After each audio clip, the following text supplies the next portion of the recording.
2 peas in a bong.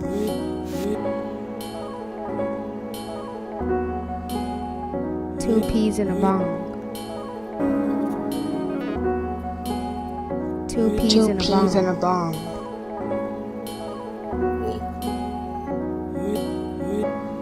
2 peas in a bong. 2 peas and a bong.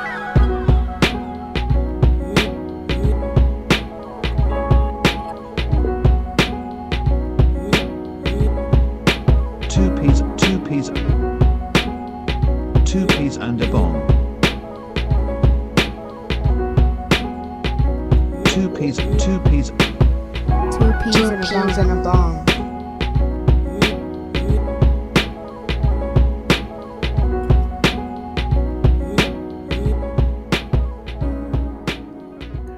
All right, y'all. 2 peas in a bong in the building again. It's your boy DP. It's your boy KP. Oh, excuse me. And on the phone with AT&T to green light the second installment of the SGA, Jalen Williams, and Chet Holmgren commercial. It's your boy Bong. What's up? Yeah.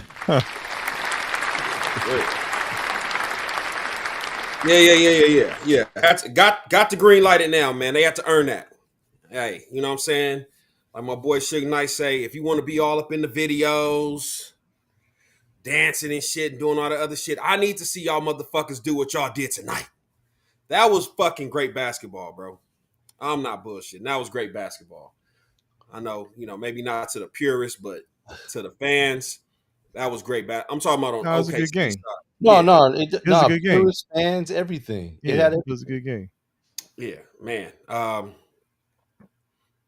Jalen Williams made a fan out of me today because I know SGA probably came on a little later, but like in that third quarter, when shit started getting a little dicey, he was keeping the ship afloat. Like, hey, man, let's steady the ship. But their big three, man, really showed out today. I was wondering how they would respond, after, Julius Randle and Edwards, did the jig on them in game 3. And that was it got dicey at the end when they started doing that little free throw shit that they did against OKC and lost. I said, "Oh, y'all niggas ain't." Well, it actually was working. Yeah, they did it a little executed. Yeah, that's what I'm saying. Better. Yeah, no, yeah. I'm talking about when I saw Scotty Boy. Is that any indication on who was in your parlay or messed up your parlay, Scotty boy with the classic entry lines? Yeah. Let's see. Lack of an initiator for the Wolves offense is really showing against a defense of this caliber. I think that's something you were talking about last time too. Alf sucks at mock drafts. But man, we got a new one in here. Let's show him some love. Man, thunder up, man. Thunder up. Hey, listen, man. Let them have their moment. Let them have their moment. Since James Harden Twitter playing for the Thunder. And hey, that Mexican JB. That Mexican JB. Shout out to you, man. Thunder up. I'm assuming that's your squad. I see the logo and everything popping off right there. So shout out to you. Appreciate you jumping in the chat. He said, "Let that light shine." Hey, listen, man. Hey, appreciate you jumping. Appreciate you jumping in, man. Hopefully we can get you to subscribe, and hopefully this won't be the last time we see you, man. So rock with us today and going forward. For sure. But yeah, Bong, you were telling him. Go, my bad. I just wanted to. Hey, engineer say Scotty Boy back in Mickey D's. Scotty Boy say he never left. Scotty Boy, we fucks with you, man. Engineer, top of the top, man. But man, it wasn't there. The execution was a little bit better today, but it was still dicey. SGA misses a free throw.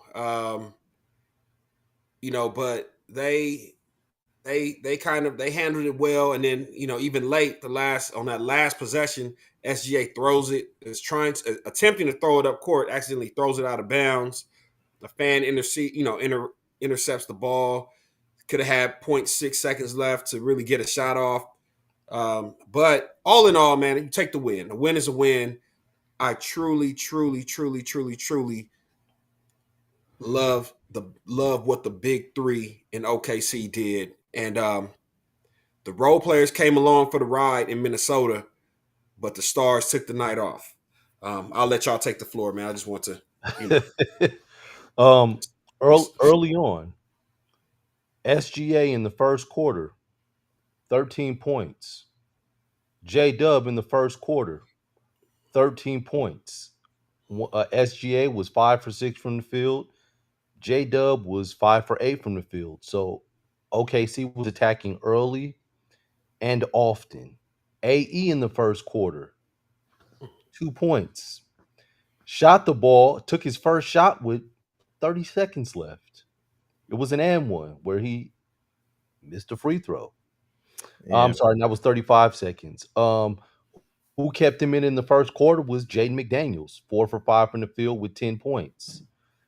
So, getting on what you said, Bong, you said the role players played well and the stars took the night off. That's exactly what happened in this game. You had Julius Randle, 5 points. My man had 5 points. And the last time that he scored, and I just want to make sure that I'm getting this right. The last time he scored was with 2 minutes and 16 seconds left in the second quarter when he wow. went to the free throw line. Wow. That's the last time Yeah, they're also KP flow of Was the a- game. I know you Uh-huh. were looking at flow of the game too.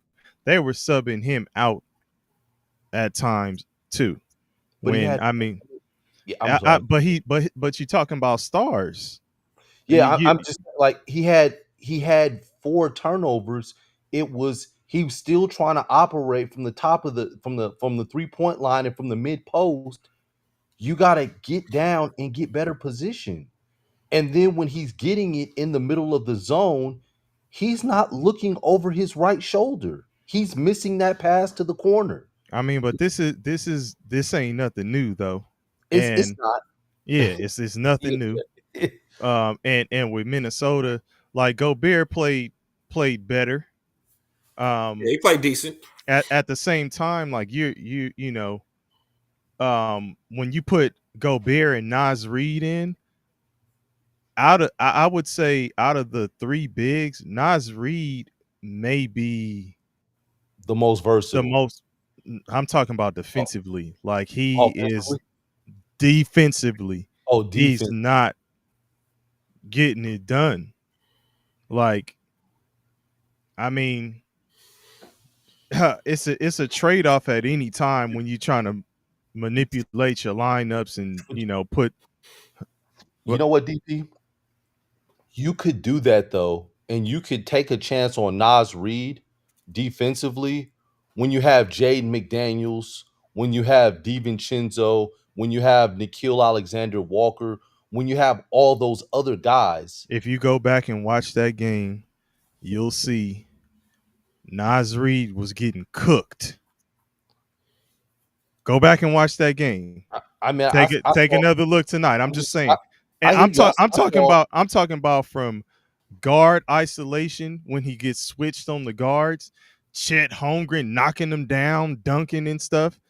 Like missing loose balls, pause. Yeah, he did. But it's like you gotta get in the mix. Like, I mean, I don't know, man. I hear you about Randall and yeah, I hear it about Randall. I could say this about these other guys, but the main thing is Anthony Edwards has gotta come with it in a game like this at this point in this series.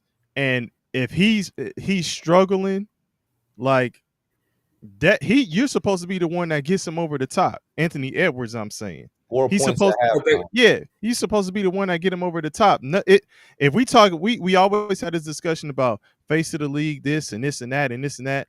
Then if we gonna talk about Tatum and all of the other number ones who have fallen and all of that stuff, it's like, hey, Anthony Edwards, he got to put the same pressure out there on him, and he wants the pressure, but you got to come through. So I'll say this. OKC blitzed the hell out of his ass today. So yeah, he's seen 3 guys. Yeah. So, they put a they paid a lot of attention to him, and it was almost like they said, it's the classic, hey man, if Dante DiVincenzo is gonna beat us, we'll meet him at center court. We'll tip our cap to him, shake his hand, and say that tonight he was the better man. But we're not going to let AE and apparently Julius Randle kill us like they did last night or 2 nights ago. Excuse me. Scott engineer says, I can't, man. Scotty boy, you crazy. Yeah, they were talking about him being tired, which was the same issue he had last year when he said, I got tired. I mean, look, it's not an excuse. Yeah. But I'm saying it's not an excuse. OKC has the depth that allows them to throw multiple guys at star players and just wear them out. We've seen them do the same thing with Jokic. We're watching them do this with Edwards. OKC is a deep team. Alex Caruso may be one of the most underrated, versatile defenders I've seen because he's guarding Jokic and tiring Jokic out. He's guarding Randall. He's they start off with Caruso won a chip. Yeah, they start off with Luke Dort on AE, but Caruso gets that matchup as well on AE. And Lou Dort is a good defender too. A hell of it's like they just have a good defense. Yeah. And Bong, I'm not saying that, like, I agree with you. Like, they blitz the hell out of Anthony Edwards and E. Gibson back in the building. I agree with you. What up? I agree with you too. He says AE still only 23, making 2 Western Conference Finals is still impressive, but he needs to develop his game and be more consistent. That's the only part I'm talking about, is just the consistency, right? I think he has. Of course, there's always some improvement, but he's developed his game, right? The thing that they mentioned, I think it was Doris Burke, had mentioned, like, he was the most lethal 3-point shooter, something like that. She said for this season, made the most this year. Yeah, he made the most. Yeah, I think that has kind of taken away from the aggression that's needed against this type of squad. And KP, when you take a Julius Randle out or move him down low instead of running him at the top of the key like they were. Remember, they were initiating the offense right there. Now, all of a sudden, the blitz becomes easier because you're not running AE off of him, or you're not running him off of screens or anything like that. You're giving him the ball at the top of the key. So, yes, OKC will run straight to him, get the ball out of his hands, and make somebody else make a decision. That's a coaching thing, though. True. That's coaching. That's Chris Finch. Like, look, stop setting the high pick and roll. Stop setting that high ball screen where you're sending 2, and because you know it's coming. Absolutely. And he can slip all day, but it's Rudy Gobert. So it's like the defense wants you to pass it to Rudy Gobert in the middle because it forces him to be a decision maker. And we've seen the kind of decisions that, I don't know. Did y'all see Rudy Gobert lose the ball dribbling up the court today? He just lost the ball in the first quarter. Like, how, Rudy? It was one dribble, hold, elbows out, and just hand off. Honestly, he couldn't do that. And honestly, if you're gonna run the high screen and roll, I'd start doing it guard to guard. Yeah, I'd start doing it guard to guard. That's coaching. That is coaching. We'll get to that later on in the conversation. Or at the very least, it's got to be Naz Reid. If you're gonna have him in there, it needs to be Naz Reid that you're running it off of, or guard to guard. I would prefer guard to guard because then you could still put some pressure. You could send the bigs down low to put some pressure down there. But we talk about. Go ahead, KP. Go ahead. And like the way that the game, excuse me, Bong, you said something about OKC down the stretch. It was Jalen Williams, J Dub down the stretch in that fourth quarter. He had a 14-point fourth quarter. Shai had an 11-point fourth I was quarter. gonna say it was both But of them. but no, Yeah, you look it at was.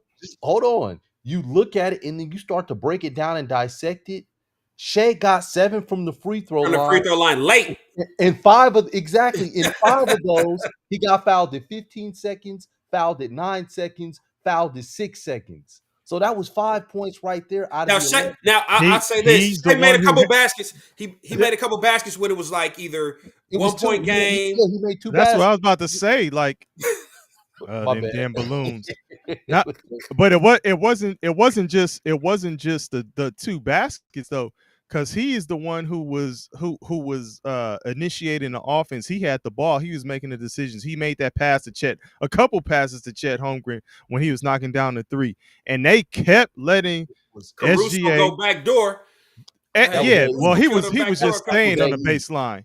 Yeah, That was Yeah, falling asleep. Yep. Yeah, falling asleep. But you know what? It's crazy because you could see it. You could see it coming. Pause. But you can see it where he's just waiting to clear out, and he's slowly stepping to the circle. He operates in the circle, and they let him get there, and it's so easy for him. Yeah, we're talking about SGA, right? Yes. Oh yeah.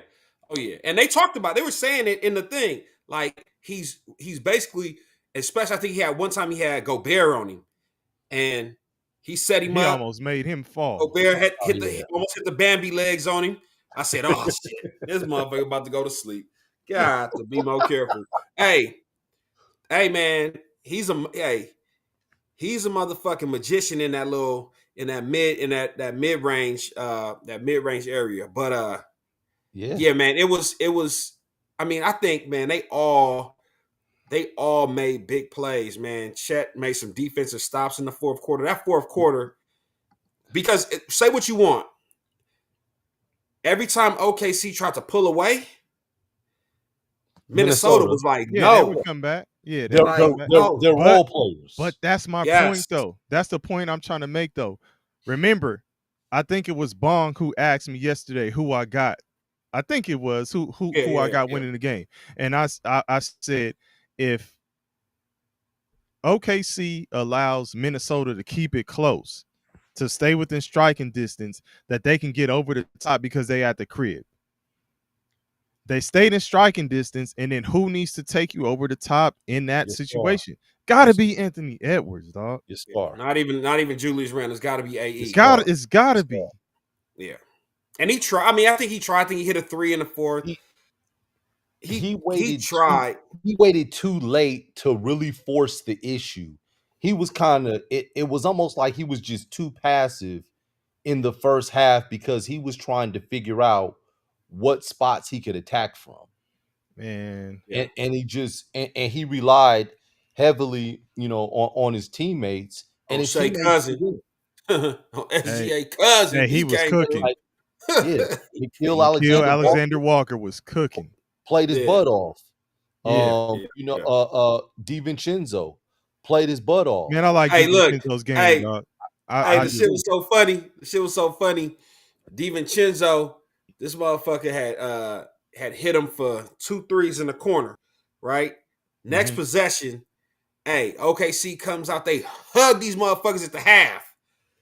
Threw this motherfucker off because he wasn't expecting the defense to be so aggressive. I think they turned him over. They had like a shot clock violation on the next drive. And I'm like, yeah, bro, like, why are you leaving DiVincenzo? If DiVincenzo gets hot, like, hey, man, go put a man on him. He's just – that's the shit that killed the Lakers with Minnesota in the first round. You let these motherfuckers – you let the role players, Nas Reed, Daniels, all these motherfuckers spot up in the corner. They get those corner threes all game, and y'all not throwing a defender should be flying out to you every time you catch the ball. If it's not, like, it's just like that's NBA practice. God damn. Hey, man. OKC is a deadly team And what I was going to say a few minutes ago was if we see a theme with the NBA, these conference finals, you got a lot of young legs because what the NBA is doing, they're not rewarding old legs. Now it's every other night. You got a game every other night. It's not. Remember, it used to be you 3 play two. days, So yeah. So 2 you go every days, other and 3 day, and days. then when you switch venues, you give them like 2 days to rest, and then Yeah. you play a game. Yep. Now it's like, no, nigga, every other day. I don't give a Yeah. fuck where you going. You If you're get going on that east, plane right after the game. yeah, And a final start on the 5th. yeah. Yeah. It's like, Shit. no, bro. They getting Like, straight Ainsley, to it. hell is snow. We're starting on the 5th. Right. yeah. So it's so again, that if you think about it, LeBron James, Steph Curry, Jimmy Butler, like all these dudes, man, y'all old motherfuckers ain't gonna make it through 4 rounds of that. Hey, Oh, it's a grind. sidebar. Yeah, it's a grind. Sidebar. Did y'all see LeBron on that on his Mind the Game podcast with his new co-host Steve Nash? Yes. And he was talking about that Camera angle, angle. the that eye in camera the angle with sky. yeah. I'm like, where the fuck did that come from? Hey man, I was Oh, wondering that shit. too. I ain't gonna lie. I was like, "What? I ain't never seen this camera." Yeah. Hey, But I But- digress. So, but- oh, I'm sorry. What we gonna say? Nah. So, but what I was saying though was, hey man, so if the NBA is telling the league anything, it's you got to go young. You've got to go young, get you some young talent, develop that talent, and get these motherfuckers out there ready to play. So all these coaches with that mentality of I don't play young guys, I got to play vets, I got to play the older players. You talking about Jalen Williams and Chet? They in year 3. This Chet's second year because the motherfucker missed the first year. Yeah, and still I young, mean, early 20s, not come even on, mid man. 20s yet. Come on. If that's your core 3 right there, your big 3 right there. And again, I've been on record as saying I don't like how Chet, like, bro, you should be dunking everything. I don't like how he's soft around the basket, but whatever the case, that motherfucker's length is doing something to Gobert. Like, I'm saying, like, hey man, I'm here to challenge your shots. You know what I'm saying? Like, you're not getting no easy buckets. Gobert has an advantage. Once I get in the paint, you know what I'm saying, he could just yam that shit. Chet is actually making this motherfucker go and, hey man, I'm gonna put a hand up. I'm defending that shit. So, you know what I'm saying? Like, I respect they big 3 and they going young. The NBA is telling you, NBA franchises, go young, develop these young players and put these motherfuckers with these young legs on the court and let them go play. who's the youngest team in the NBA average age? OKC, Okay, who's the oldest? probably the Lakers. No. Nah, No, Lakers got is some young. Portland, actually, is Portland the youngest and OKC second youngest? Nope. Okay. OKC and then Portland. Okay. OKC, Portland, San Antonio, Detroit, Memphis Grizzlies, Utah Jazz, the Wizards, Brooklyn, Chicago. I'll stop. Lakers, actually, you just going off of the stars. Yeah. They are on the youngest team list too. 25.285 is the average. OKC's age. like 23, right? OKC is 24. 24. Uh-oh. 24.1 basically. Hey, Shador. Oldest team. Oh, go ahead. Okay. Well, my bad. DP, go ahead. I'll get Oldest team is Philadelphia. Mm. And then it's the Phoenix Suns, the Clippers, Golden State Warriors, Dallas Mavericks, Miami Heat, and then the Bucks. So, but Bong still average age for Philly is 28. And that's still fairly young. Yeah. What do y'all think the turning point was of this game? Answer Shador's question. That's somebody that's new to the show. No, Shador is back. Welcome back, Shador. Okay. My bad. Welcome back, Shador. In a word, no. Yeah, I don't think he's better either. I think he has a better supporting cast and a better system that allows him to score primarily and help his team win. He can facilitate some, but he doesn't have to rebound. He doesn't have to play defense like Jokic. Jokic has to do everything except sell popcorn. I think Shador was His brothers do that. I think Shador was lobbying for SGA last time he was on. If I'm not mistaken, Shador, was that you who was throwing out the SGA stats and basically saying that he was the best? I think you said best player in the world, if I'm not mistaken. Yeah, yep, is what it sounded like. About the elimination. Yeah. And SGA just won MVP, eliminated Jokic, and is about to eliminate the team that Jokic couldn't beat.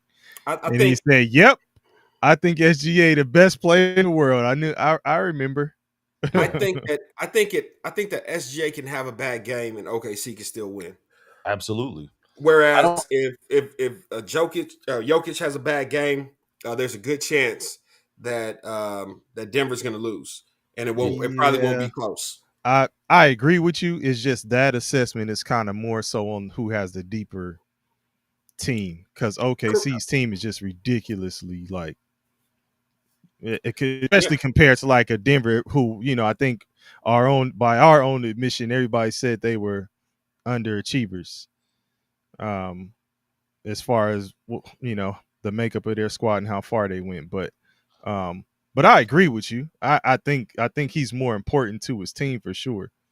And Shador, I was gonna say, I think that Giannis actually had a better season than Shai this year. When you break it down, Giannis scored 30 a game and shot 60% from the field. Never been done in NBA history. Yeah, I think with just the outcome of his team's success or lack thereof is what kind of overshadowed or put a damper on his run for another MVP. Yeah, and I'd say that Giannis is more athletic than Jokic, but I mean, when you get to the top with those guys, I mean, you're splitting hairs, but Jokic, maybe if you put Jokic on the OKC, I mean, I think if you flip-flop Shai with Jokic, OKC is clearly an NBA champion, and I don't know if Denver makes it to Game 7 to be competing in the to potentially make it to the Western Conference Final. To compete against the Clippers. They don't make it. They don't make it to Game 7 against the Clippers. Not even. You saying Denver with SGA? Yeah. And again, no shot at SGA. I mean, salute to him for winning the MVP. I think he was somewhat deserving last year, but again. But I mean, can you take Anthony Edwards and put him in SGA spot, and OKC is doing the same thing? Absolutely. Yes. Yeah. So it's just all that is still going back to. But could you put? So here's crazy. The thing: would you put Anthony Edwards in Denver with Jokic? Take Jokic out and put Anthony Edwards in Denver. Denver is the squad that we're talking about. You can put a lot of people in OKC. Well, with man, the guys that they have. So who's the start? So DeAndre Jordan's the starting center. Come on, man.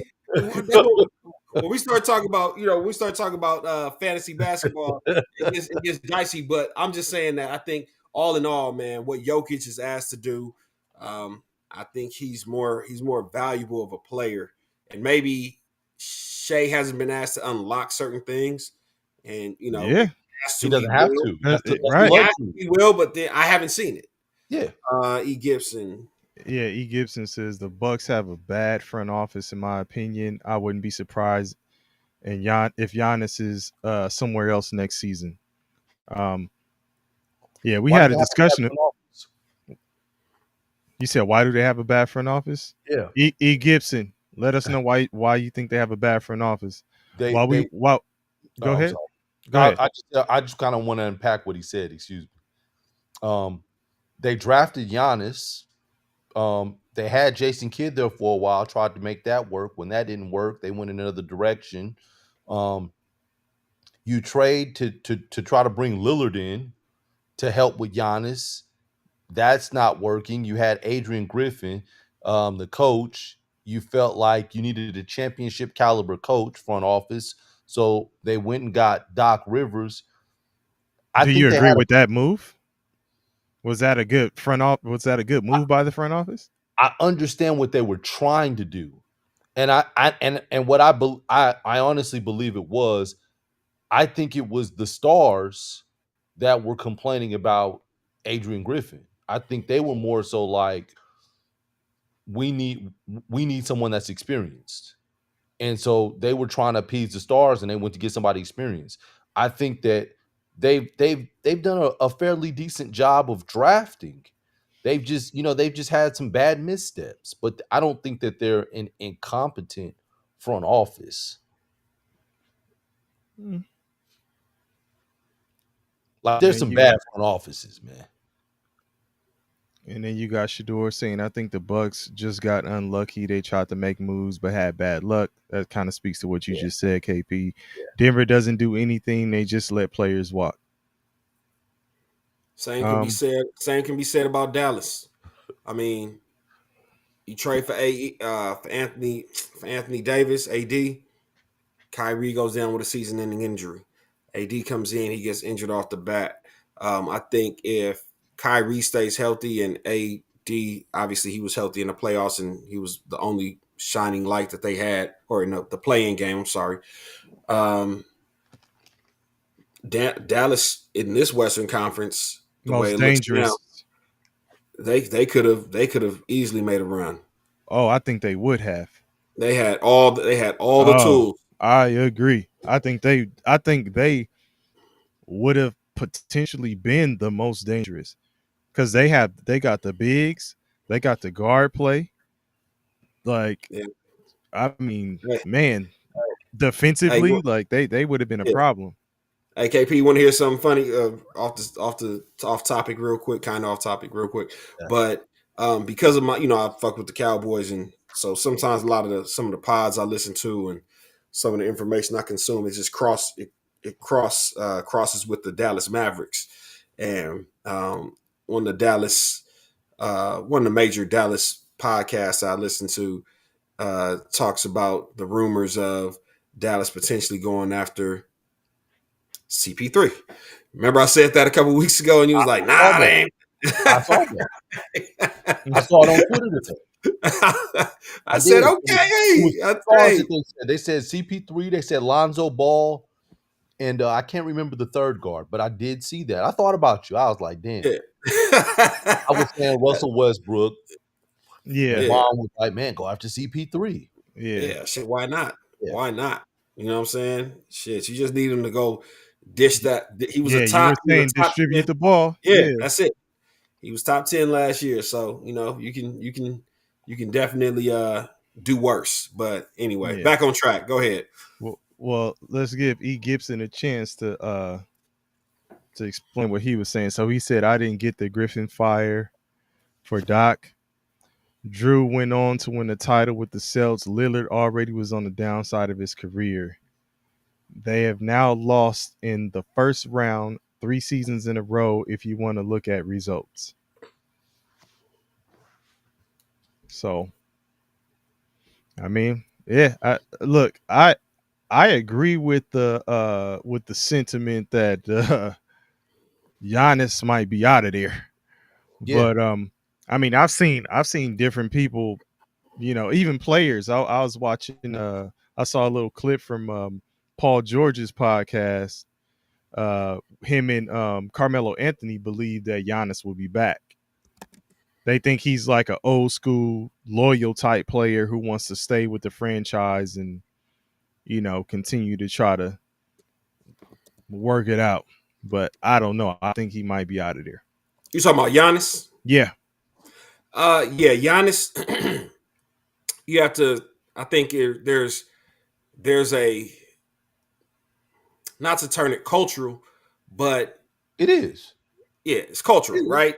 At the end of the day, somebody like Giannis, his upbringing, his background, they call him the Greek freak, but he's Nigerian. There's a sense of loyalty there, and it's hard for somebody like that to it's not in his it's not in his character. You don't really hear him speak out that much. He may make some noise behind the scenes. He's probably grateful for the fact that the team let his brother come on the roster, and he won a championship there just a few years back. So there's a lot that goes into it. Whereas your American-born NBA player understands the business side of it, and they've been conditioned because possibly because of the way they got fucked in college to know in their as they get to that point where it's like is where money's involved. Hey, listen, man, I got to look out for me because I know that these companies, these teams, this league, everybody's looking out for themselves. You know what I'm saying? So there is a cultural aspect to it that's in play, but ultimately I'll say this to DP's point. If he does want to get traded, he'll still make the request. It'll just be done quietly, respectfully behind closed doors. Like you'll never hear it'll never come out in the news. He won't talk about that shit. Like, like he'll complain quietly behind closed doors, at the end of the day. But he can't there's nothing he's a god in Milwaukee. Oh yeah. You know what I'm saying? Like last time they won a chip was what? Lou Alcindor? Yeah. Yeah. Come on, man. So yeah, and they tried again to E. Gibson's point. They tried to bring Lillard in. They thought that would work. Lillard came in. He gets hurt. I think he spent a lot of the season hurt. You know what I'm saying? He was hurt in the beginning, hurt towards the end. Tried to make a comeback, snap something. Now he's out basically all of next year. So Achilles. It was. And E. Gibson, what I'm saying to you, you're absolutely right.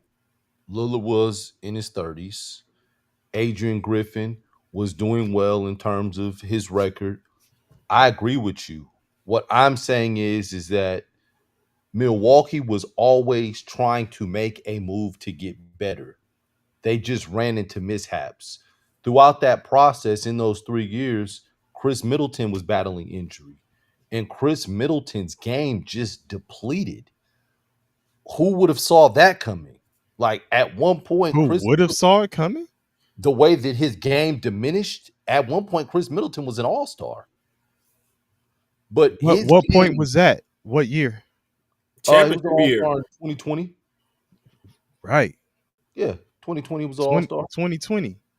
So we talking about that's the one I can think of off the top of my head. I'm just saying 2020. We talking about 5 years of injuries and decline. Like you didn't see that coming. You don't think you don't think they held on to Middleton too long if they were going to end up trading him anyway? I mean, I think they waited too long, to be honest. And he was a three-time All-Star. He was last an All-Star in 2022. Waited too long, man. But when they got that chip, I understand maybe that year afterwards, but you keep Middleton though because of shooting. Nah. And you're like, it spaces the floor for Giannis. No. It's the same thing Bong said earlier, where it's like you got to start looking at getting younger, or you're gonna get ran out the building. So Middleton, yeah, okay, he can shoot. Was he consistently getting busy offensively like he was before? No. Exactly. And now he ain't staying with no quick guards like that. He's going to the worst team in the NBA, and is going to be probably just a vet who shows dudes the ropes, unless he gets traded out of there to go somewhere, to a contender. Like, I don't know. On that one, I would say Milwaukee.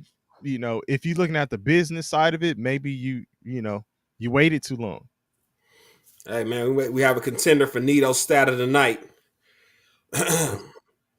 K Bird 80, top of the top. Welcome. K Bird 80 is new too. Appreciate you tapping in with us, man. If you don't mind, go on and hit that subscribe button, hit the like button for us. You know what I'm saying? Hopefully it's not your last time fucking with us. He says SGA is about to be the first reigning NBA MVP to make the finals since 2016. Steph Curry. That's a nice stat right there. That's a cool stat. Absolutely. He's got to get it done. In the words of Kobe, appreciate you. In the words of Kobe, job's not done. You know what I'm saying? Until they take care of him. They got one more game to do it, but I mean one more game to take care of. But until they do it, what old boy on the wire say? Clay Davis, Clay baby. Davis, yeah. Clay Davis. That's so we gonna see. We gonna see. So, but I had a question for y'all, man. What was the turning point in this game? There really wasn't a turning point. It was was back and forth the whole entire game. Like Bong said earlier, as soon as OKC seemed like they would be pulling away, Minnesota does something to, hits a three or, something to just keep them right in striking distance. They tied it up at one point, and then OKC would just keep doing something, whether it was, SGA or Jalen Williams or Chet Holmgren even. Like, or like you say, Caruso. I was just about to say that. Caruso, while, hanging around on the baseline, like they were doing something. Those four stuck out to me. And then your boy Lou Dort on defense. Yeah. 5-point lead. 40 seconds left. Jaden McDaniels goes up for a layup. Chet Holmgren came and beat that off the backboard. Yeah. At that to me was the deciding factor. Because it was still at that point it goes from 5 to 3. But they stop it, and then I mean, but I don't know. I think of a turning point as like not a back and forth game that goes down to the stretch in a moment that decides it. Like you're explaining. I don't know, Bong. Maybe you think of it differently, but I'm thinking of it like, at what point even after that, yeah.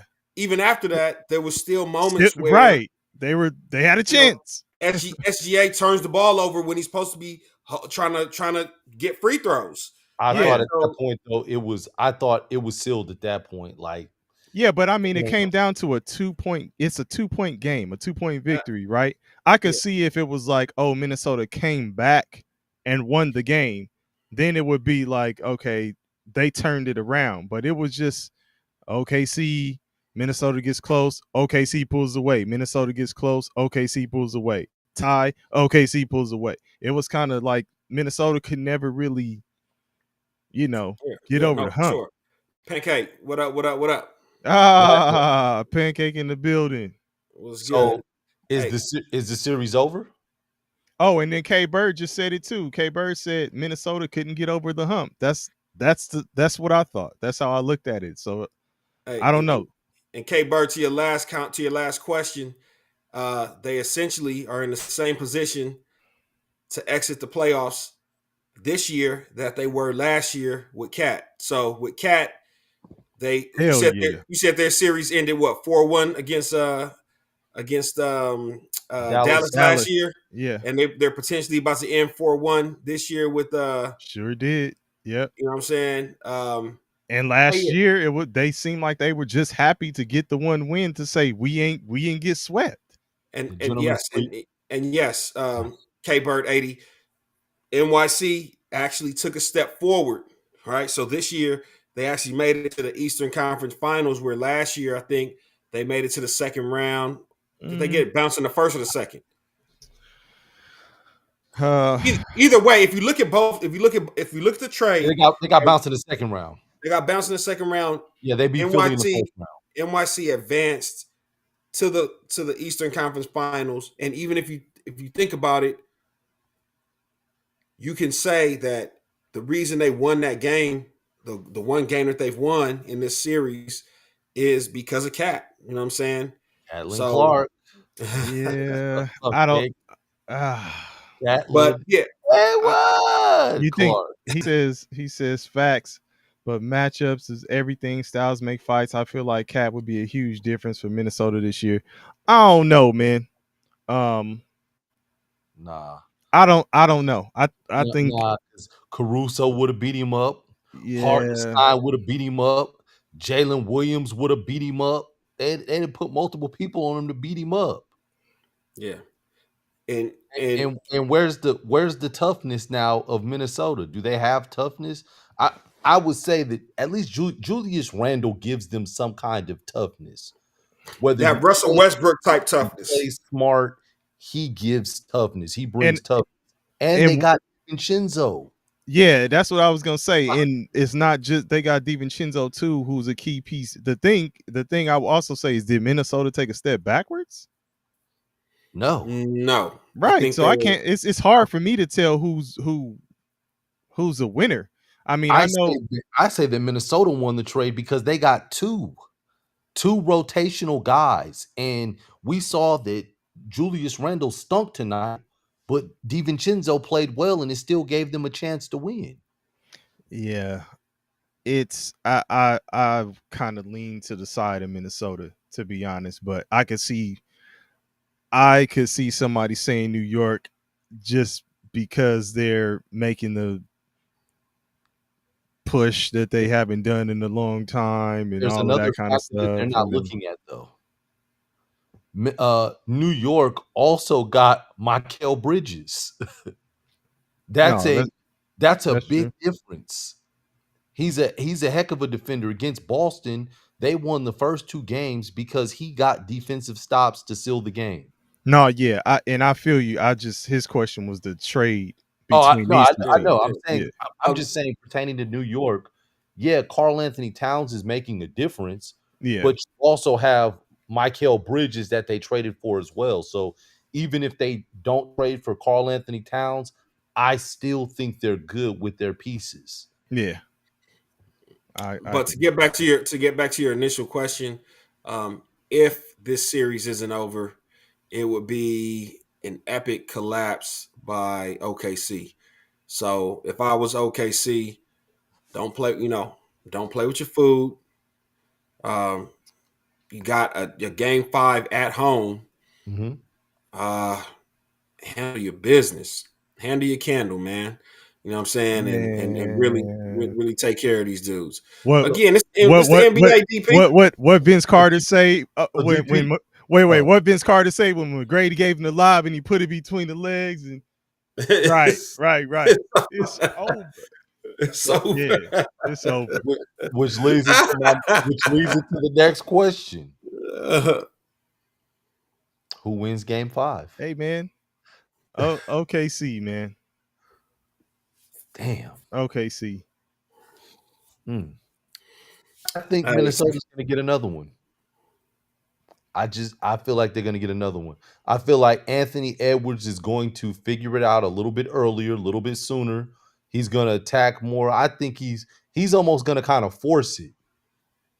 And they're going to find something. They're going to win. Which is what you should have done in the second half or at least the fourth quarter.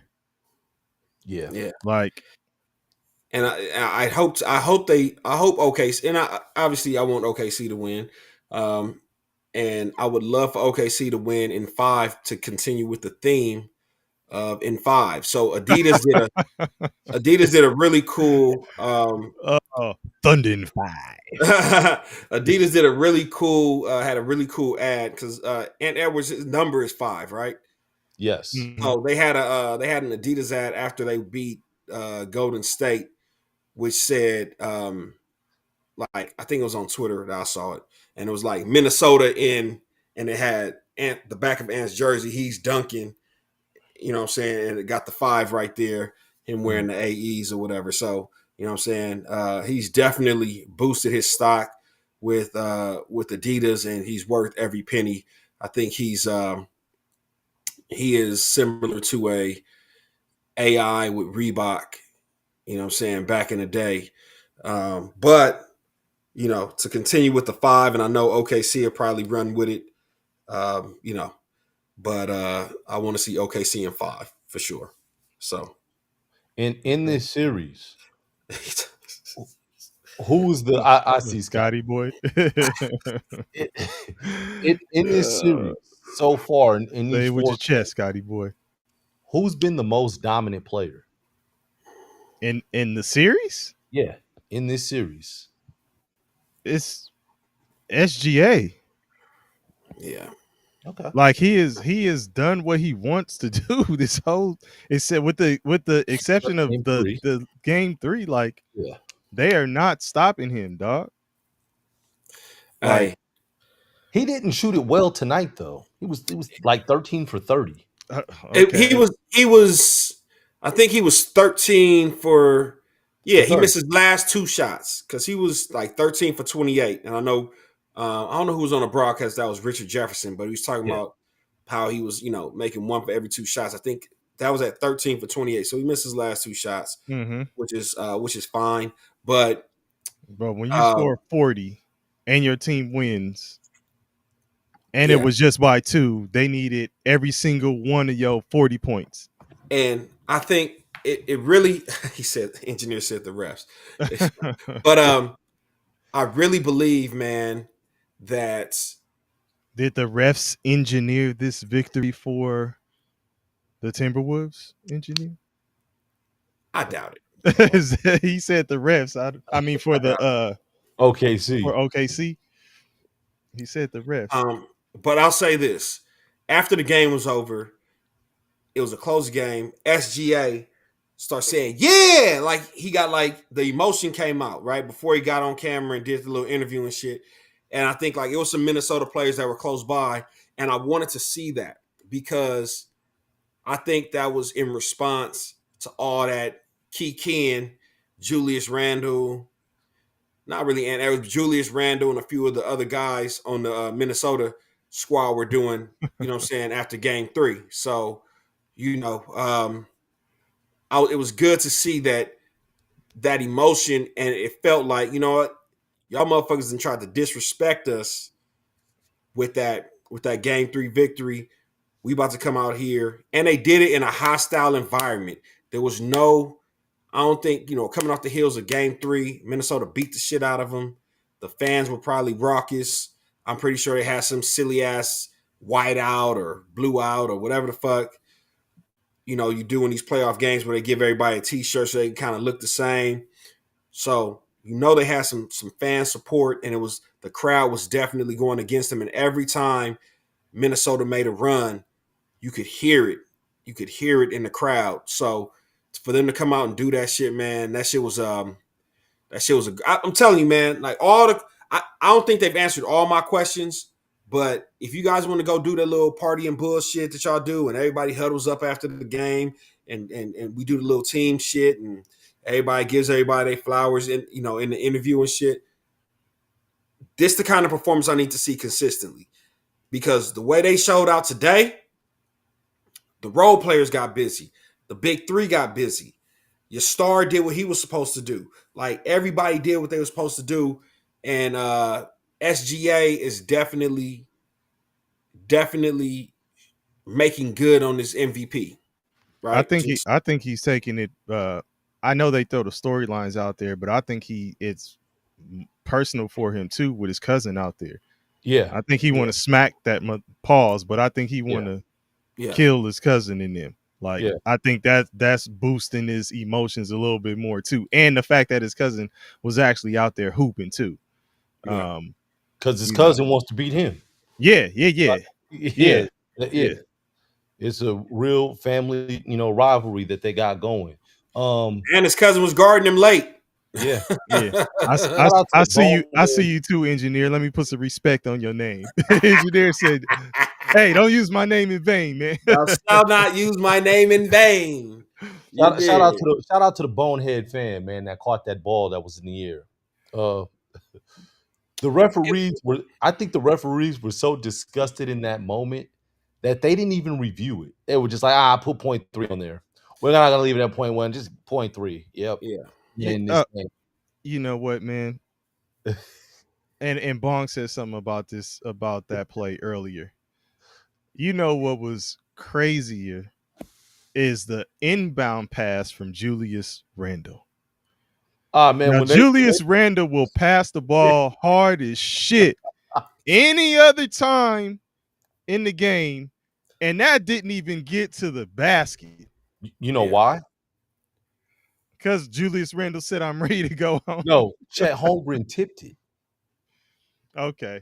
Yeah, Chet Holmgren tipped it. So honestly, the clock should have started as soon as he tipped it, and it's And just it should have over been while the over ball is anyway. sailing in the air. Yeah, But man, yeah, well, as soon as they put Julius Randle there to take the ball out, I said, "Oh shit, it's over."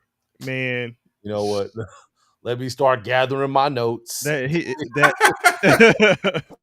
his This game his is over, man. his pass should have broke Holmgren's fingers and still got there the way Oh he be man, throwing that shit. Yeah. Julius Randle got the Brett Favre passes in Only know one basketball. speed, huh? yeah, absolutely. But yeah, I was like, man, you putting Julius Randle in a time like this, he ain't hit nothing all day. He got damn near as many turnovers as he's got points, and you want him to throw this pass in, and Yeah, he ended up. because they know this motherfucker's the hardest passing dude on our team. We needed to get there, and And it guess did. what? And he ended up with as many points as he did turnovers after that play. Mm. Like, man, come on, Yeah, man. at this point though, it's like they, the chat had a question. I think it was K Bird specifically. K Bird 80 had a question about the trade, right? And at Mhm. this point, you got to roll with your guns, dog. You got to roll with your guys. So put him out there. Put Julius Randle out there, man. Like, And I and don't like want to you sound say, like, if it's a coaching thing, then change something. Put him in different spots, but you got to roll with them, dog. and I know that I'm saying a lot of stuff about Julius Randle. I think Julius Randle's a heck of a player, and I'm just holding him to a standard because he's good. And I was disappointed in what he gave tonight and what I thought could have changed the series. 2-2 looks very different than 3-1. Yeah, agreed. And you know one more thing, man, that I don't want to get lost in this is and it's not like a real huge deal, but Terrence Shannon Jr. Oh yeah. is making the most of his minutes, dog. Yeah. Like he's doing his thing. So he may be carving out a bigger role for himself next season because I think it's over next game. But next season, he Who does may he be in the mix replace? a little bit more. I don't know. I don't think he necessarily replaces anyone, but you see that he's capable. That's another guy you can put out there in the mix and get maybe like a 10, 15 minutes at least. And if he's really making an impact on the game, you consider extending that to maybe 18, 20 I on a hear you. given night. Like you got Nikhil Alexander Walker, you got DiVincenzo, and you got Conley starting. So is DiVincenzo going to turn into the starter and you move off of Conley, or what? Because as it is, it's going to be very very hard for him to break in with Yeah, that group that they have. I would say you can find minutes if a team like look at the other side that's kicking your ass, and if a team like that can find minutes for different guys, you can find minutes for somebody who's effective on your squad, right? Real Even with them, oh, I'm sorry. No, I was just gonna say real quick, we had We Don't Know podcast in the building. First time we What up? seeing What up? y'all. What We up? Don't What Know up? podcast. Appreciate y'all tapping in. Hopefully this won't be the last time we see y'all. So let's see if we can get y'all to subscribe, and we're gonna have to check y'all out too. And he says, or they say, OKC is just too deep, man. I Followed mean, by a pause from K Bird 80. Appreciate it. right. That was on cue. Pause. um, You did. but yeah, I mean I don't disagree with that, man. Super. Their roster is probably the best, the most complete out of everybody. I was saying, and we've talked about this before, that it was out of them in Boston. Mhm. But clearly to me now, especially that's left in this field, it's OKC is the most complete, with the Pacers being the scrappiest and probably I don't know who plays who has the most chemistry, OKC or the Pacers. That's a tough one. That is a tough one. It varies from night to night. I could go either way with that answer because I'm going to say the Pacers. The reason I'm going to say the Pacers is because with OKC we pretty much know who's going to be the leading scorer or who should be the top two. With the Pacers, we don't necessarily know who's going to be your leading scorer. We have an idea, but it's all matchup based. Like we saw the first game, it was Halliburton and Neesmith, and Neesmith was just out of his mind, flame throwing. Yeah. And then in game 2, it was Pascal Siakam was just unstoppable. So it's like you really don't know who it's gonna be. Yeah. So you say maybe the Pacers, right? Yeah, I would say maybe the Pacers. Matthew Miller in the building again. Matthew Miller says Knicks in 6. Hey man, what you guys think? Hey, Matthew Miller, check this out. Matthew Miller is looking more and more like OKC is going to be there. So, from a ratings perspective, the NBA would definitely prefer New York in the finals as opposed to a finals that may potentially be OKC and Indiana. So, I think there's a lot of people even outside of the tri-state area that's rooting for New York just from an entertainment standpoint, right? There's bigger storylines. You can do more with some New York headlines and whatnot. But Scotty Boy just Scotty saying Boy flat out the ratings are plummeting this year. I mean, yeah, without listen, you want to see New York. You want to have some stars. You want to have some talking points. You want to have some star power. And I don't know if Halliburton moves the needle as much as a Jalen Brunson, Karl Towns, Mikal Bridges move the needle. So them versus an OKC team that's pretty deep. But if you think about the matchups though, I think OKC beats the shit out of New York just because they only run 7. So, and that 7th man is typically what's your boy maybe getting a few minutes a game. Exactly, getting like 9-10 minutes a game. Splinter. No, Splinter. Oh no, he don't. No, he's out the rotation. Okay. Yeah, it's Deuce McBride. Deuce. Yeah. Okay, yeah. So I mean, that's a cool. Hopefully that means something. K Bird. That's why Dillingham isn't playing. But yeah, I was about to say I didn't want to overlook that. That's exactly what I was going to. So I would say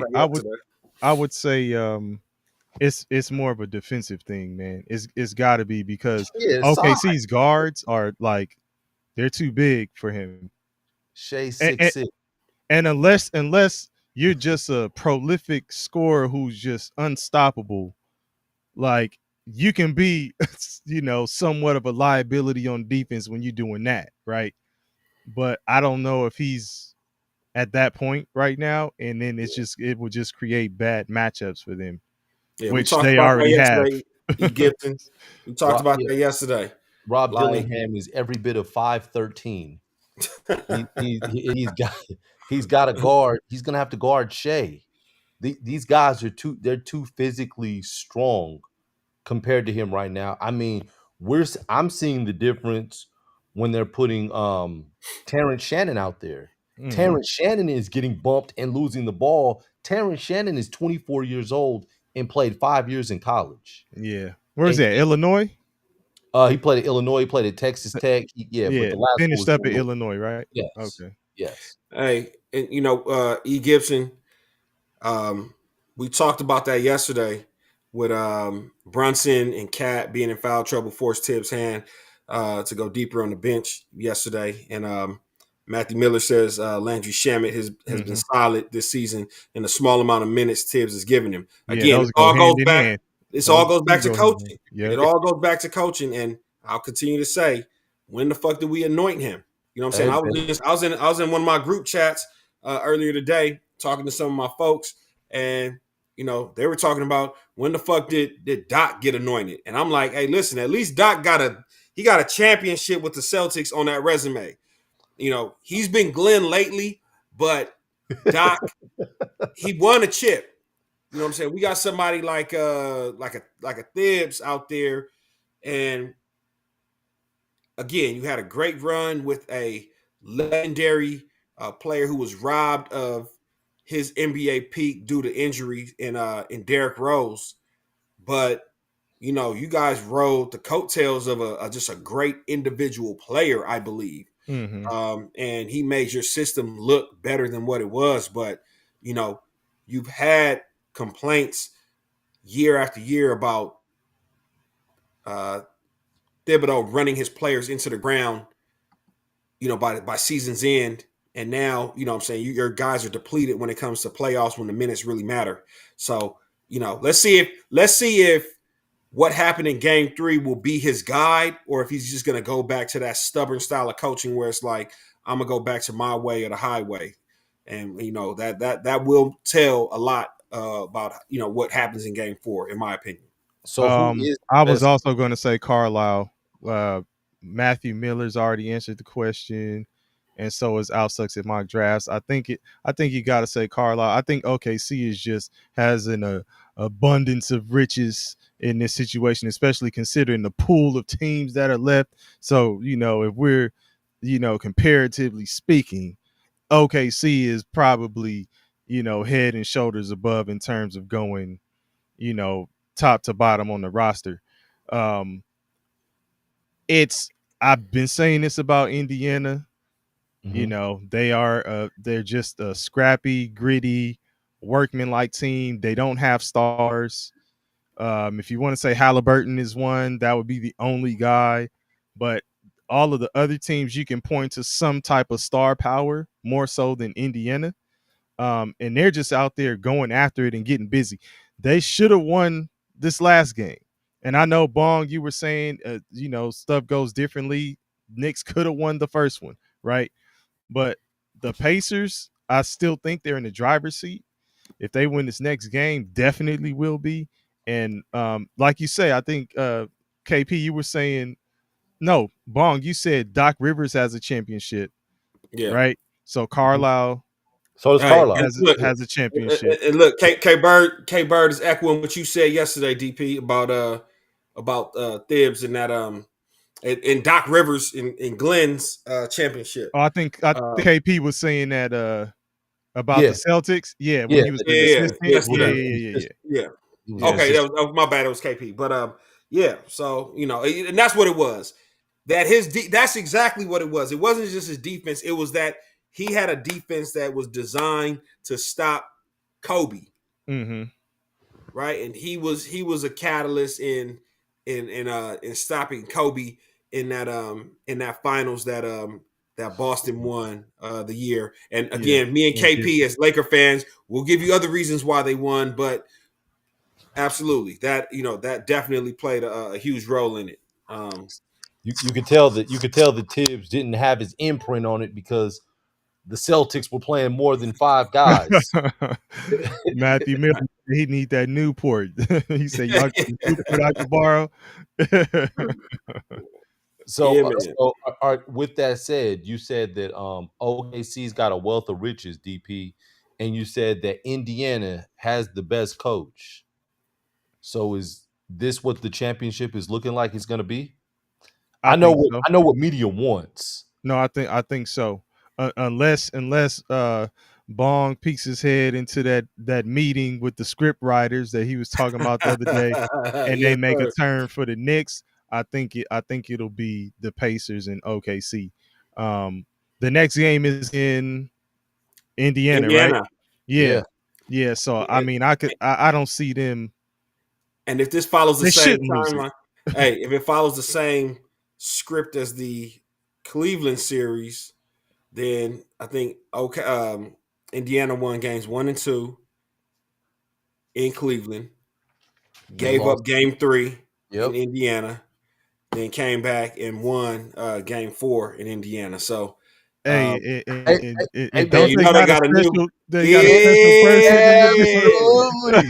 Speaking of game, absolutely. Welcome back. Pops. Welcome back, welcome back, welcome back. Absolutely. So Pops is back in the building, huh? Yeah, man. You know, they had to, man, Indiana had to pull out all the stops, man. They couldn't afford to let this get away.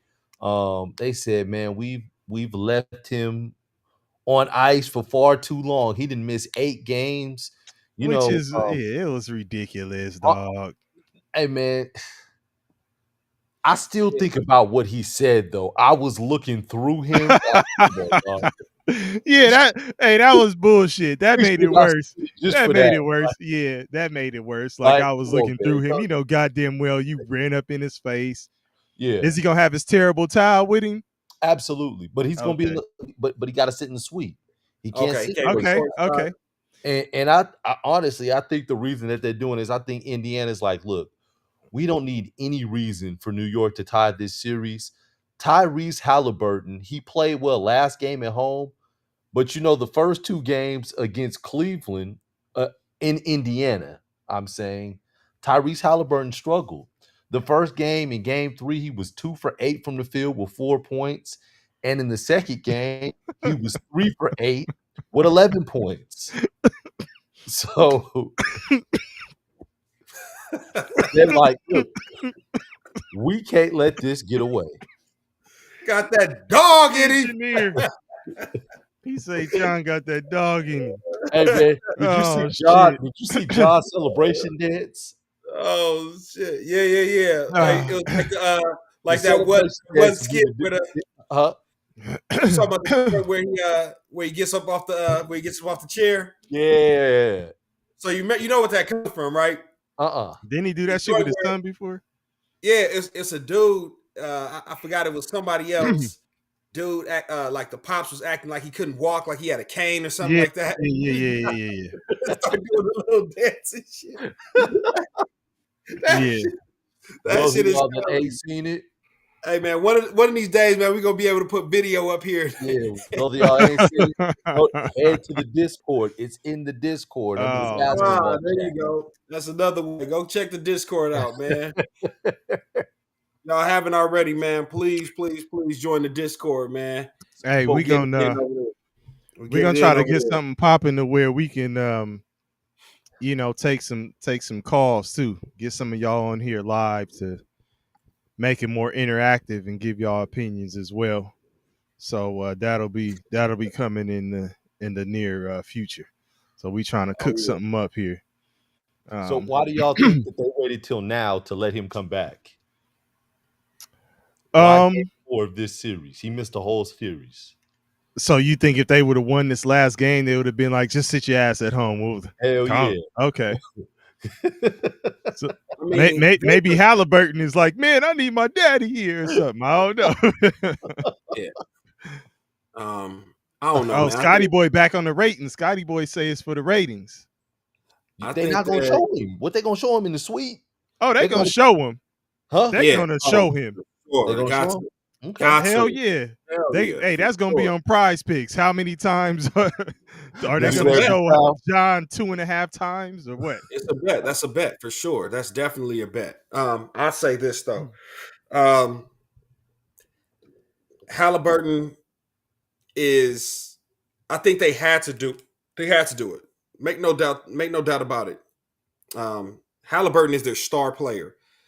To give your parent, your dad, access to watch you play is something that, especially a small market team like Indiana, like, we're gonna do that for you, man. It's a perk of being the star of the team, right? He did something. We had to make it look publicly, quote unquote, like we, gave him a slap on the wrist. But now, exactly. Now enough time has passed. We probably had him somewhere nice and plush. I don't know if John Halliburton is married or not, but you know what I'm saying? We probably gave him a couple little you digs and with some you digs. And he had a good time. So he can dig out the you dig. Yeah, You did? yeah. While he was banished, they probably took care of him, made sure Yeah. he was nice and comfy. You know what I mean? Until it was time to come back. Go do a couple interviews, man. Go on Mhm. local television, man, and tell us your piece. But you know, You telling me that yeah. There you go, Matthew Miller. Yeah, we you hooked saying him that up with John your digs. Halliburton is being That's treated the digs. by the Indiana Pacers? He's being treated better than Travis Best. You're telling me that he's getting treated better than Rick Smits. Oh man, Is what you're telling me, man? Engineer is sure. fucking funny. Yeah, Engineer. thanks to the Oh, Hey, yes, oh, indeed. John Yes, Man. Halliburton, the face of the league. Oh shit. indeed. Hey man, Uh, and his homeboys that he runs with are wild too. They was in the bar, and his homeboy had the Artest Indiana Pacers jersey on. Oh, you they I know, said, ready for the malice in the yeah, bar. I said, oh man, these dudes know is what wild. time it is. You know what time it is. Gotta respect it though. Let me find out he's Patrick Mahomes' daddy 2.0. Smoking on a Joe Burrow. Hey, Oh man. oh man, Pat Mahomes Senior be out there smoking Black and Miles, doing lines of cocaine, Okay. DUIs, weekend of the Man. Super Bowl. Like So that's what with that Halliburton said, daddy on. y'all, what's the most exciting series? Out of the two going on right now? Yeah.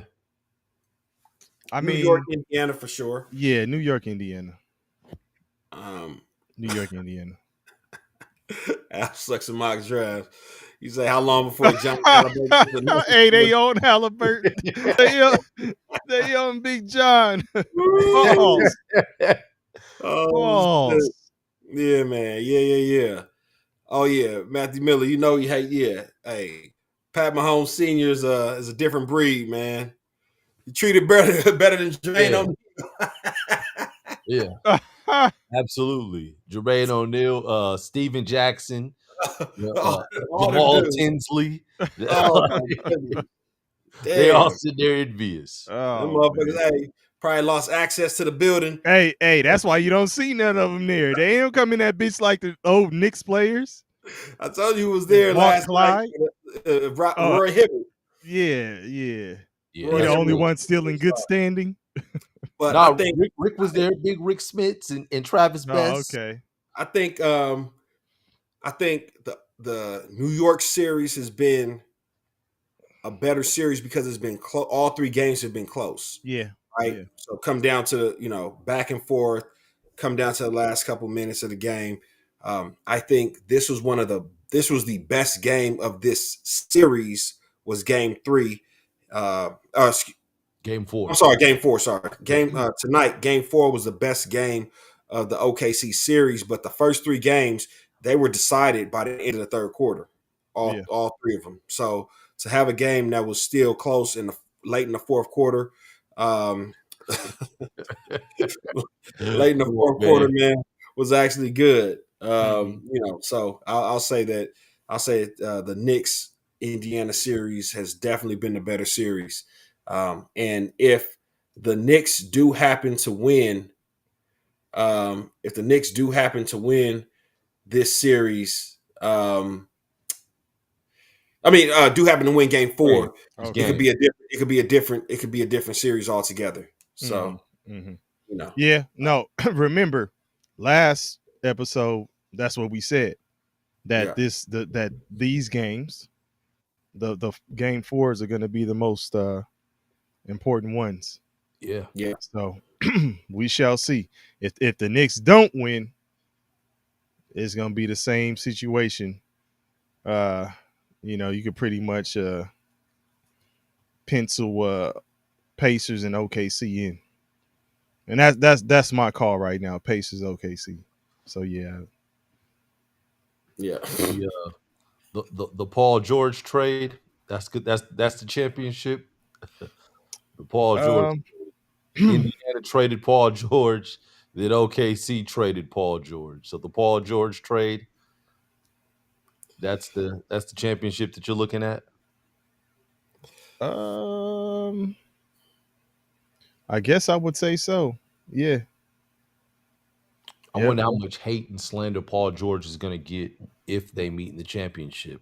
Right, because what was it? It was Paul George From Indiana? Yeah, he got traded from Indiana they to traded OKC. Yeah, they traded so OKC traded DeMontis Sabonis and Victor Oladipo for Paul George. Yeah. And then he signed an extension. Yeah. Because he was threatening to, he wanted to go to LA. He signed the extension with OKC, and then he played 2 seasons at OKC.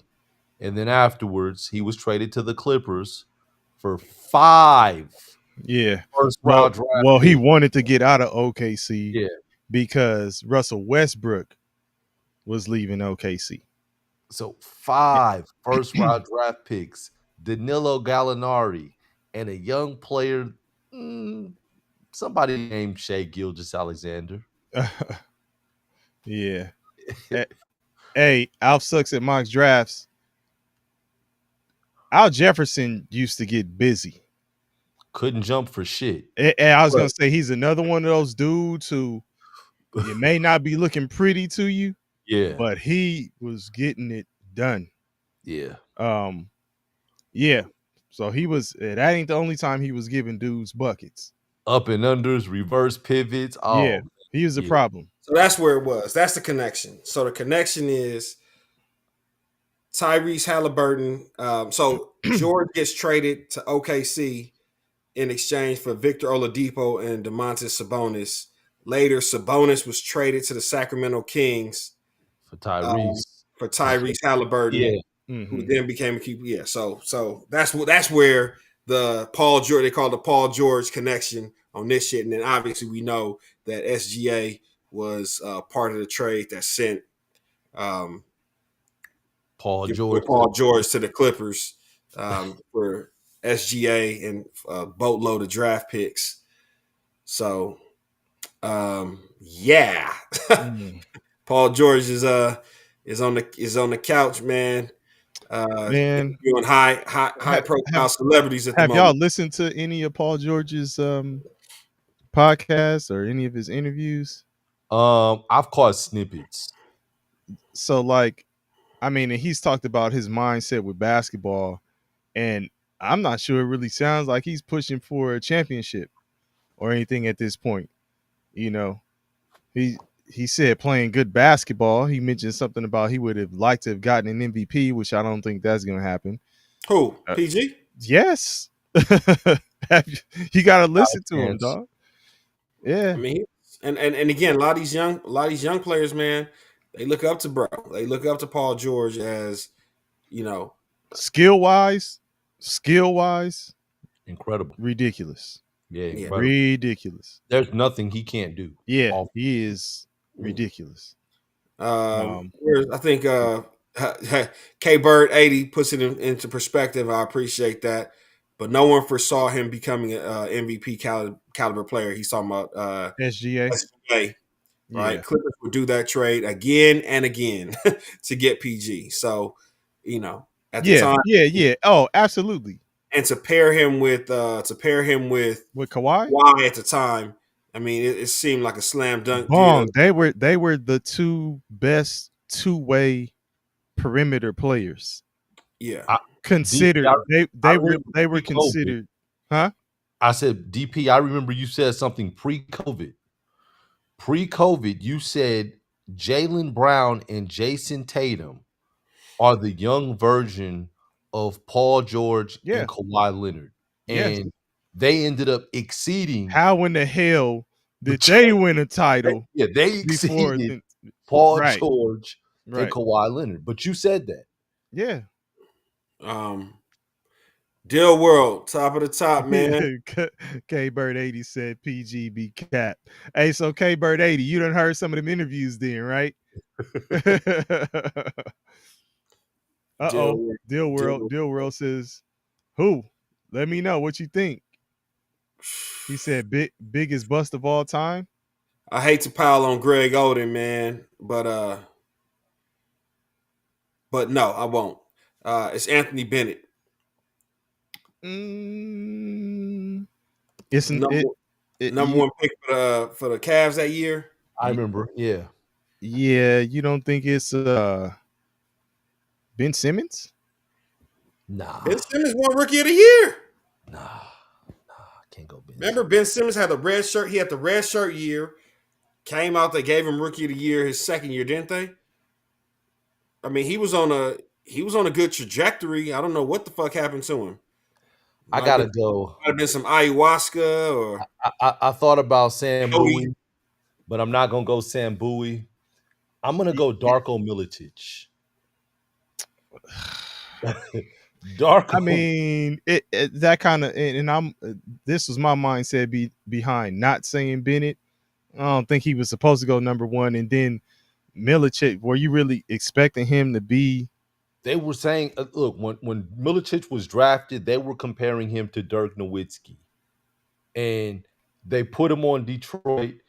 Detroit they won a championship that year, but imagine if they take Carmelo instead of him. They're set up for the next 10 years. That trade, I mean that pick, that was a bad pick. Yeah. Because they could have went Carmelo, they could have went D Wade. They didn't need D Wade, but they could have went him. They could have went Chris Bosh, and they would have been great in any of those.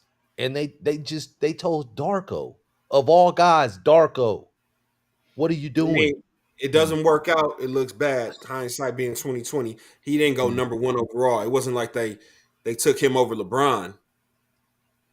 Yeah, But a lot of the chat is definitely pushing back on the Ben Simmons talk.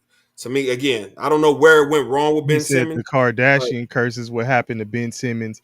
Ben Simmons, multiple time All-Star, and yeah, I mean, yeah. Fultz had a bounce back. He kind of bounced back. I don't know what the fuck happened to Fultz in the beginning of his Fultz career. messed up his shoulder and lied about it.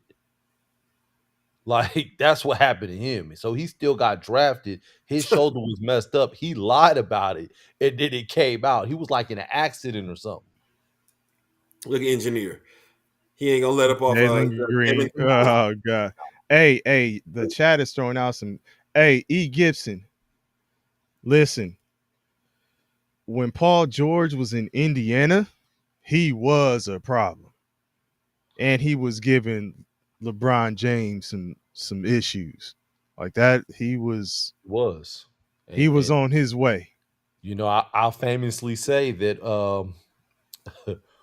I can't even think of the damn coach's name. He coached the Lakers and got a title with the Lakers.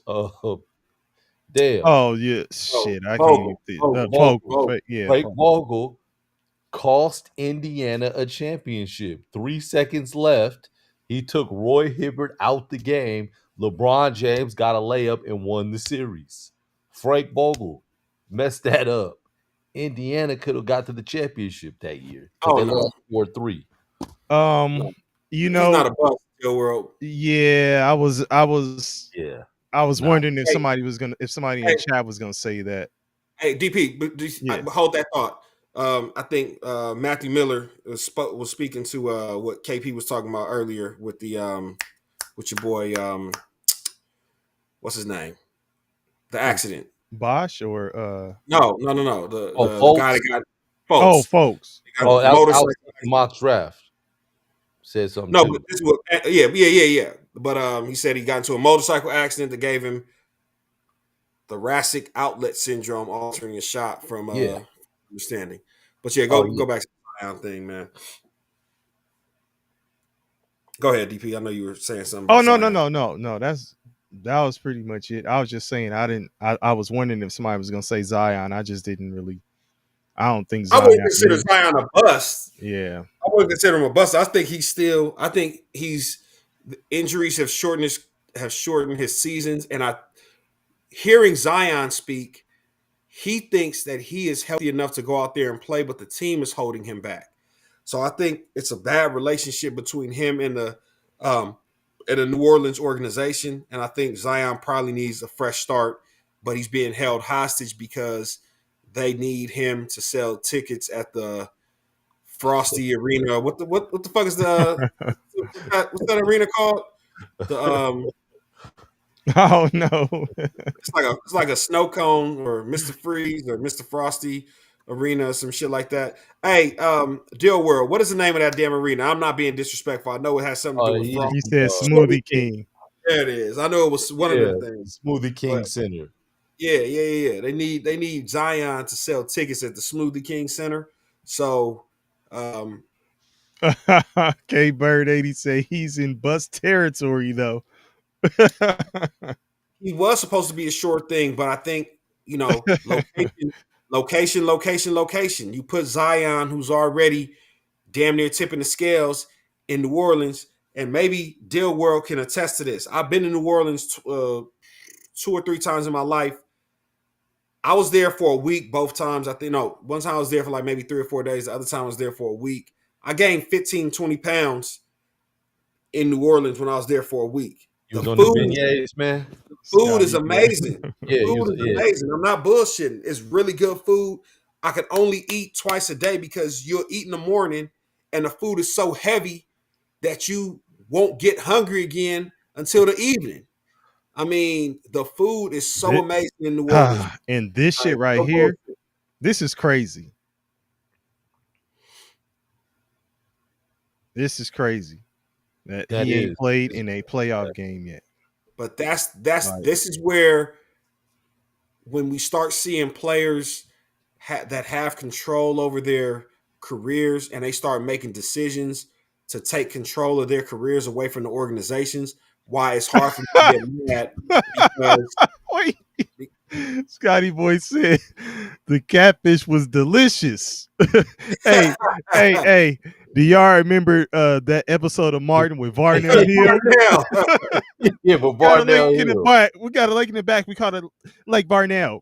Catfish is delicious. Catfish is delicious. You gotta lick your fingers when you say it, man.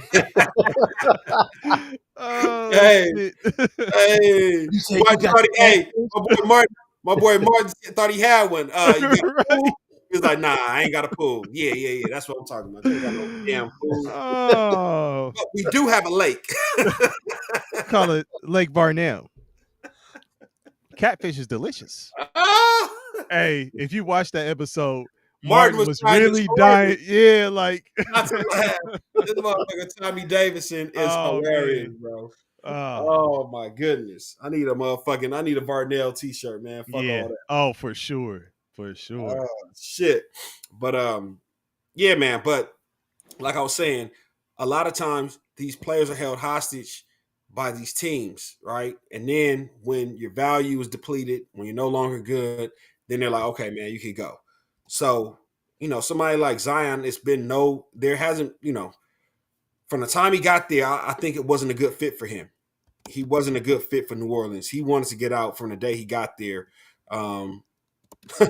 Stuck on that Cajun pasta. Oh, I like this question right here. Matthew Miller.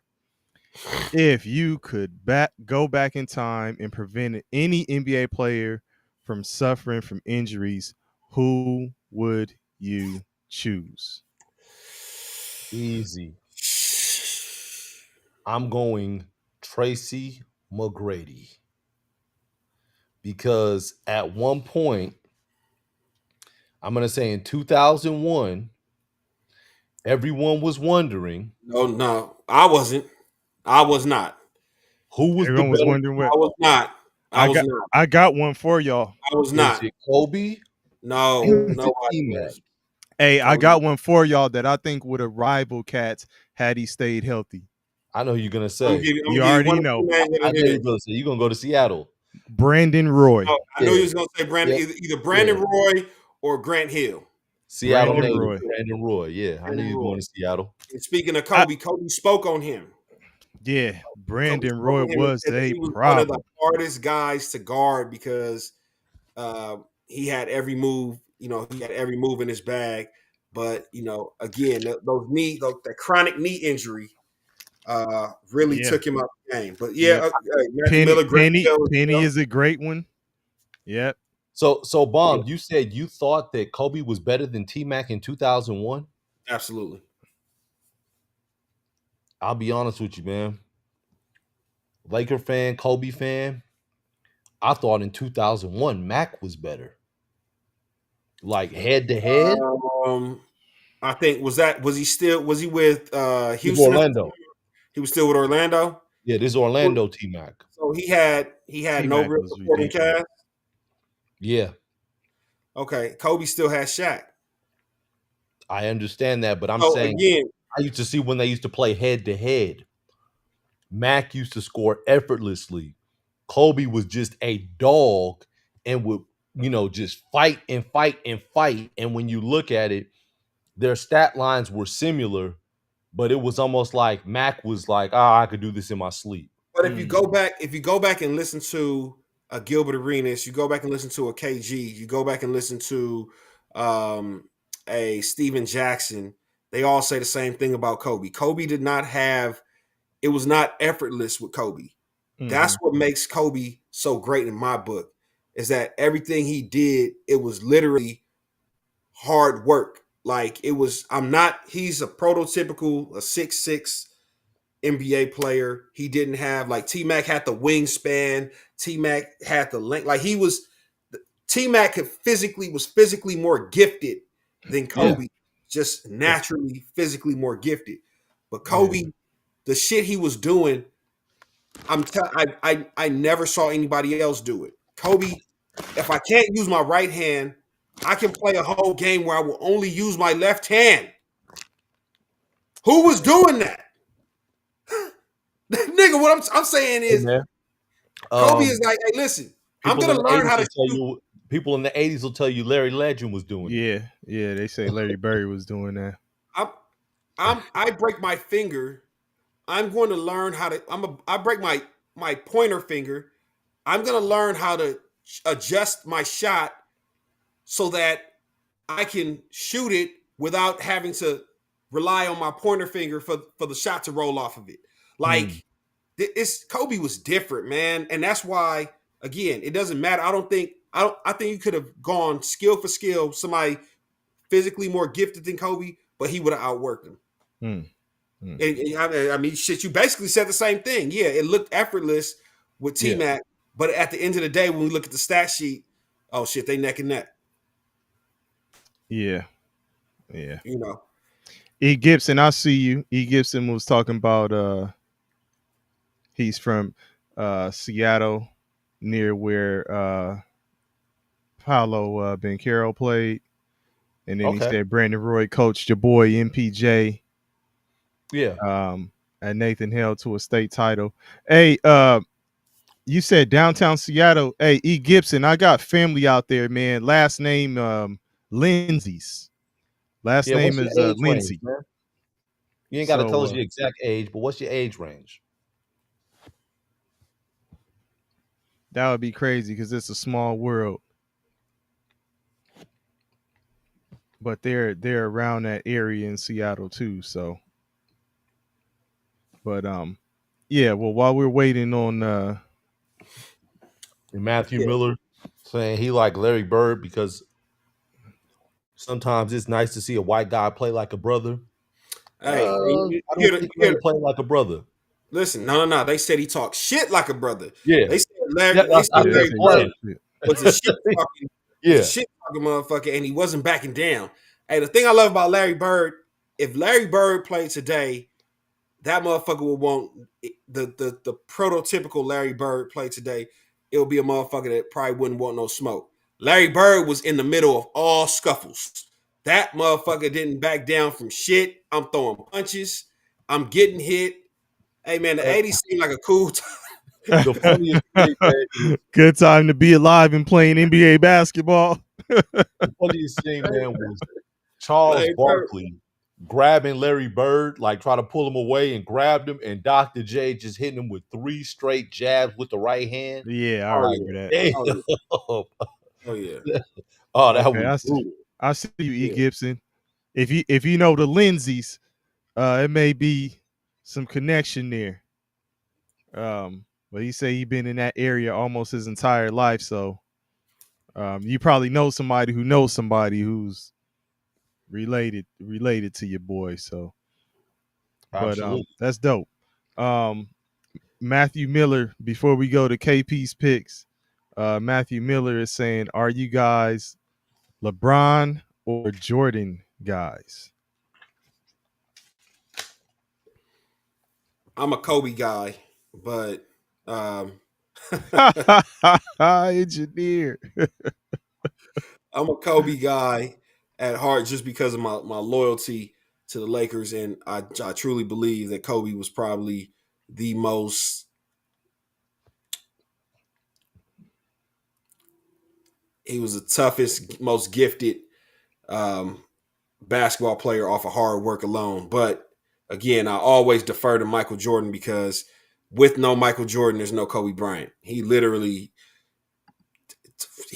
fine tuned his game around Michael Jordan's game. So I must pay homage to MJ, and I'm a huge MJ sneaker fanatic. So I must defer to him because what he did off the court as a lifestyle, as a fashion and lifestyle enthusiast it was definitely different. There'll never be another like MJ. Yeah, I'm gonna keep it simple. Jordan. And I'm gonna keep it simple as well. LeBron. All right. You got some, and then they got some playoff talk going. Deal World say Saints make the playoffs. Saints make a playoff run. You heard it here first. Hey, Deal World, I agree. The Saints make a playoff run in some year. It just won't be the next year. So You know, they got I'm that with quarterback. hey, hey, Deal World said, book it. You heard it here first, man. Well, Matthew, you're yeah. tripping. All right. Yeah. Matthew Miller, you're tripping, dog. Okay. The Saints going for beignets. Sorry. But before we get into this thing we call KPP, I'd like to start by saying the thoughts and views of KP are his and his alone and do not represent the thoughts and views of 2Peas in a Bong. Please gamble responsibly. As of yet, we do not have any sponsors. And as you all know, those of you who have been rocking with us and those of you who are new, KP's motto behind this is you can bet your bottom dollar, just don't bet the ones on top. KP.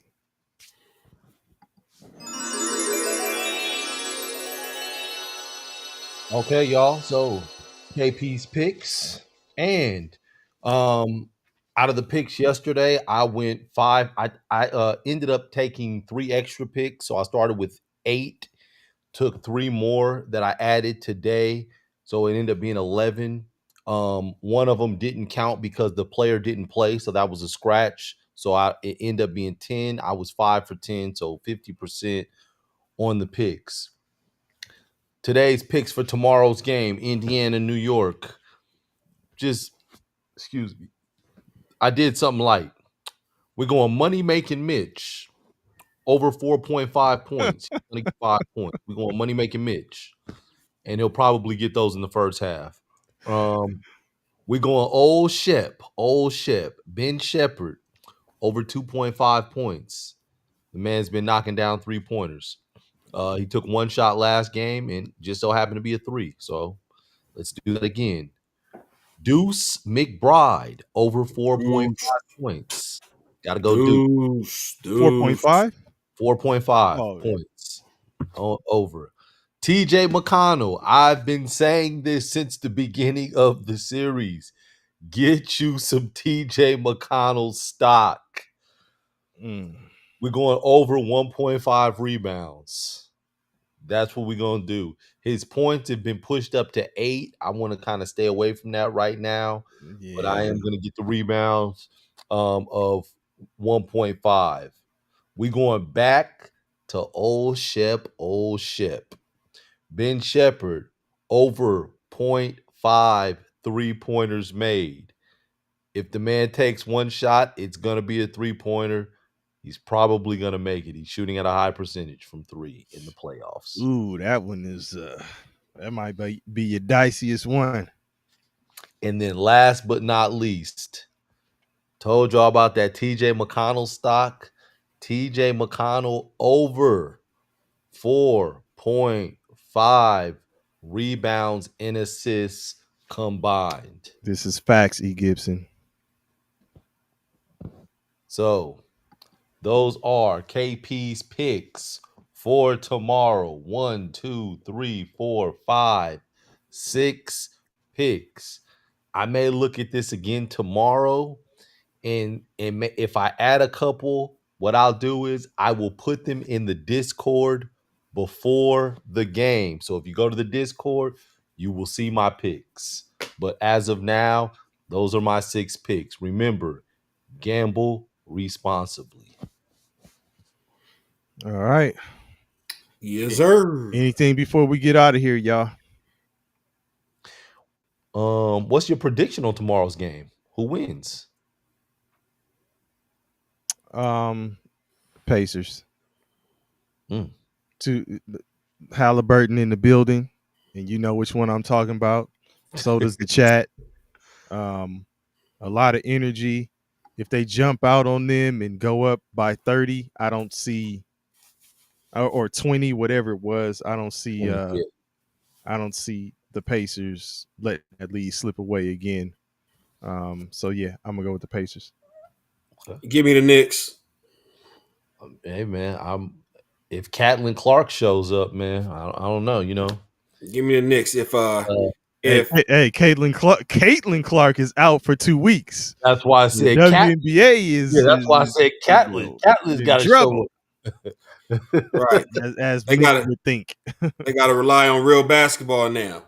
Like, damn, the storyline is gone. The star that we prop up is gone. So, shit. And I guess they can't sell Asia Wilson and her 25 and 15. So, yeah, that's crazy.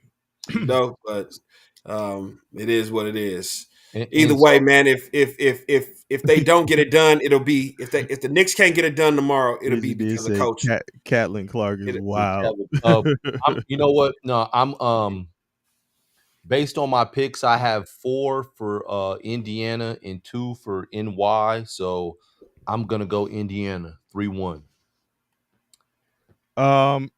K Bird says, "Will y'all be up here tomorrow night to react to the game?"